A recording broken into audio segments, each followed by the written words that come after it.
सतगुरु की महिमा अनंत, अनंत किया उपकार, लोचन अनंत उघाड़िया, अनंत दिखावनहार।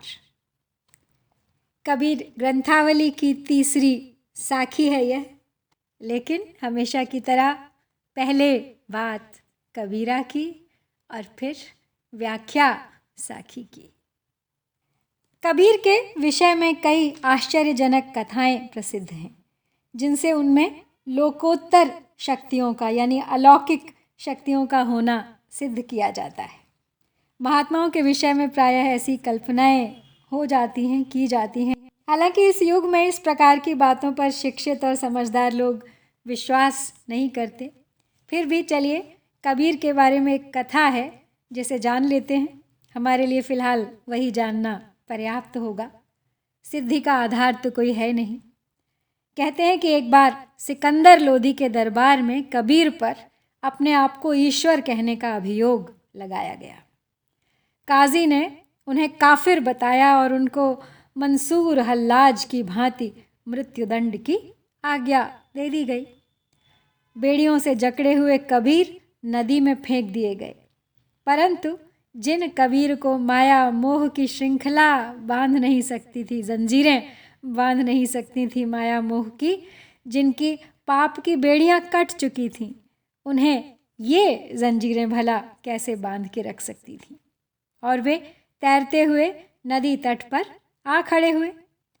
अब काजी ने उन्हें धधकते हुए अग्नि कुंड में डलवाया, किंतु उनके प्रभाव से आग बुझ गई और कबीर की दिव्य देह पर आंच तक नहीं आई।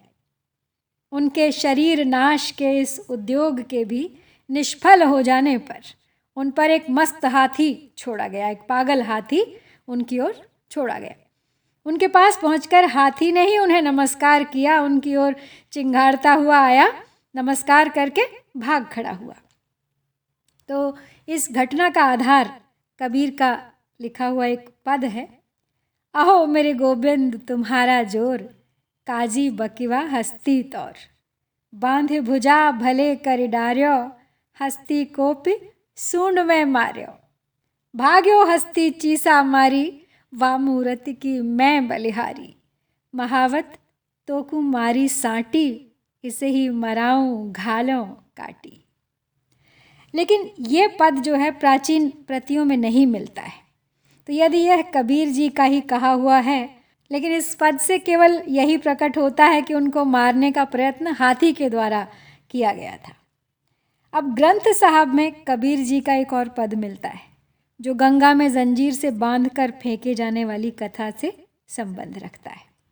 गंगा गुसाइन गहिर गंभीर, जंजीर बांध कर खरे कबीर, गंगा की लहर मेरी टूटी जंजीर, मृगछाला पर बैठ कबीर।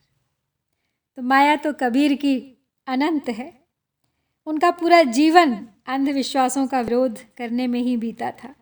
अपनी मृत्यु से भी उन्होंने इसी उद्देश्य की पूर्ति की।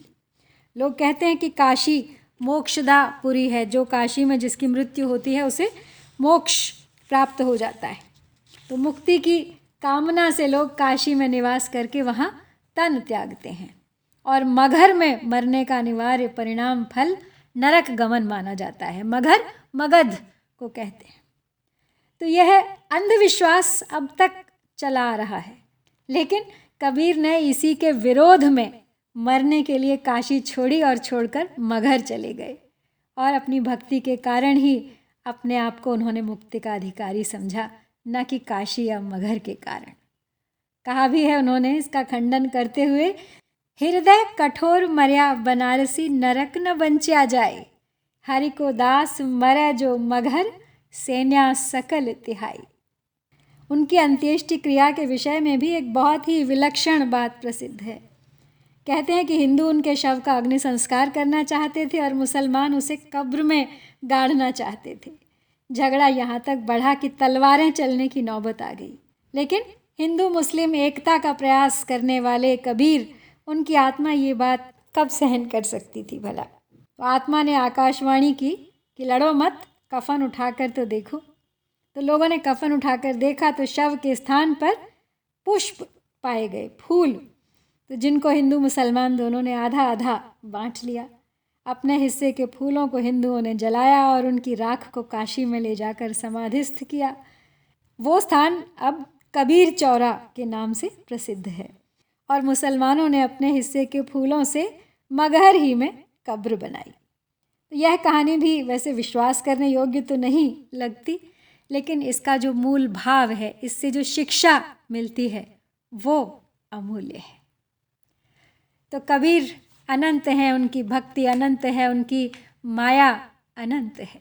और अब बढ़ते हैं आज की अनंत शब्द प्रधान साखी की ओर। सतगुरु की महिमा अनंत, अनंत किया उपकार, लोचन अनंत उघाड़िया, अनंत दिखावन हार। सतगुरु की महिमा अनंत, अनंत किया उपकार। कबीर कहते हैं कि गुरु की महिमा अनंत है, अपरंपार है, जिसका कोई अंत नहीं। इतना उपकार किया है उन्होंने मुझ पर कि अथक बिना रुके जीवन भर भी मैं यदि गाऊं गुरु की महिमा, तो भी मेरे हृदय के कृतज्ञ भाव उनके प्रति समाप्त नहीं होते। लोचन अनंत उघाड़िया, अनंत दिखावन हार। लोचन यानी आंखें, अनंत अनगिनत, उघाड़िया यानी खोल दी हैं। तो सतगुरु ने कितनी सुंदर कल्पना की है यहाँ देखिए कबीर ने, कि यूँ तो आंखें दो होती हैं और खुली आँखों से हम बहुत कुछ देखते सीखते हैं, आत्मसात करते हैं, परंतु गुरु ज्ञान कृपा से लगता है कि मेरी अनगिनत आँखें हो गई हैं, अनगिनत ज्ञान चक्षु हो गए हैं मेरे, जो खोल दिए हैं सतगुरु ने अपनी कृपा से। अब मेरे चक्षु साधारण मनुष्यों वाले नहीं हैं, दिव्य हो गए हैं। और इन दिव्य ज्ञान चक्षुओं को खोलकर मैंने वो देख लिया है, या मैं वो देख सकता हूँ जो पहले कभी संभव ही नहीं था। मेरा उस अनंत ब्रह्म से मानो साक्षात्कार करा दिया है गुरु ने। उसे दिखावनहार कहा है कबीर ने, क्योंकि वो पथ प्रदर्शक, वो मार्गदर्शक जो समर्थ है अनंत ब्रह्म से साधक को मिलाने में। तो भला इस संसार में मैं और किसकी शरण गहूँ। हे अनंत सतगुरु, तुम्हारी इस अनंत कृपा का, तुम्हारे इन अनगिनत उपकारों का मैं मरकर भी मूल्य चुका नहीं सकता। जैसे पहले हमने कहा था, द्यों हाड़ी कै बार, द्यों मतलब दे दूँ अपनी ये हाड़ मास की काया कितनी ही बार, तो भी तुम्हारा उपकार चुकाया नहीं जा सकता। भाषागत विशेषताओं की यदि बात करें तो इस साखी में एक ही शब्द 4 बार आया है और चारों बार एक अलग अर्थ उभर कर आया है, और वो शब्द है अनंत। तो पहले है अनंत महिमा, यानी सतगुरु की महिमा अनंत है, अंतहीन है, अपरंपार है, जिसका कोई और छोर नहीं है। फिर आया है अनंत उपकार, यानी अनगिनत उपकार किए हैं सतगुरु ने मुझ पर। फिर उसके बाद आता है अनंत लोचन, यानी ज्ञान चक्षु, दिव्य चक्षु, ऐसी आँखें जिनके देखने की कोई सीमा नहीं, वो सब भी देख सकती हैं जो साधारण मनुष्य नहीं देख सकता, जिनकी दृष्टि क्षमता अनंत है। फिर चौथी बार आया है अनंत दिखावनहार, जो मनुष्य को अनंत के दर्शन कराता है, उस ईश्वर के दर्शन कराता है, उस दिव्य लोक के दर्शन कराता है। इस संसार की भौतिक सीमाओं के पार भी देख पाती हैं उसकी वो दिव्य अनंत आँखें। तो इस प्रकार यमक अलंकार के इस इतने सुंदर प्रयोग के साथ आज की कड़ी यहाँ समाप्त करती हूँ। शीघ्र लौटूंगी अगली साखी के साथ। सुनते रहिए, समझते रहिए और बांटते रहिए इस ज्ञान को अपने सखा बंधु भाइयों के साथ। जय भारत, जय कबीर।